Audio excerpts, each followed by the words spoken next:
जब सुने के होई भोजपुरी गाना बस बजे के चाही गाना।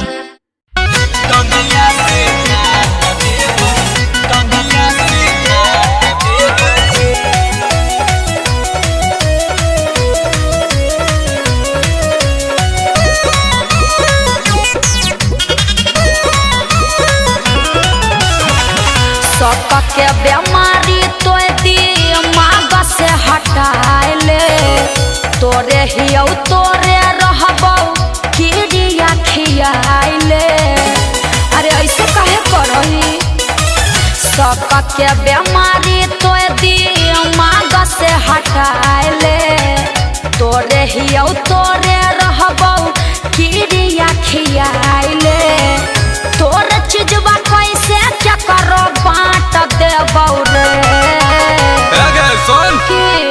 देखबौ जब तोरा कौनो छौरा साथे टंगिया से काट देबौगे। अच्छा छौरी देखबौ जब तोरा कौनो छौरा साथे टंगिया से काट देबौगे।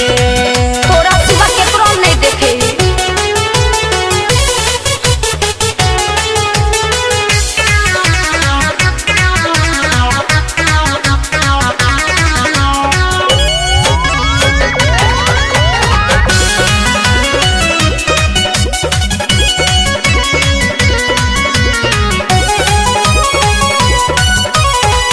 हमरा पे झूठा इल्जाम तो लगाबोही दोसरा के कहला का पे काहे खिसियाबोही। अरे हम ऐसा लड़की नहीं हो। अखिया से देखबौ तौ करबौ नहीं माफ गे। ठीक हो मुखिया सरपंच कोई नहीं करतौ इंसाफ गे। तोरा सिवा के करो नहीं आट देबो रे। बात काहे न बुझई।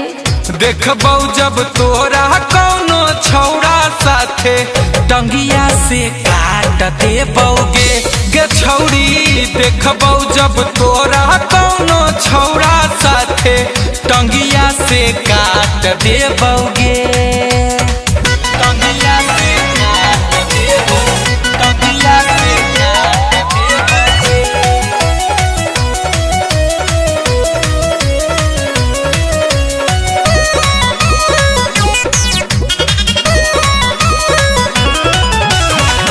हमारा तो लागो है तोर मर गेलौ मतिया दिल दुखावे वाला बोल ही तो बतिया।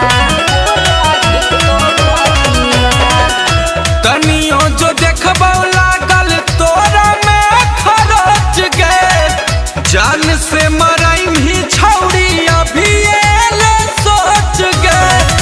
अमन गुंजन तोरा डांट देबो रे। देखबौ जब तोरा कौनो छौरा साथे टंगिया से काट देबौगे। गे छौरी देखबौ जब तोरा कौनो छौरा साथे टंगिया से काट देबौगे। हाँ तो तू हमरा कहियो नहीं देखनी दोसर साथे।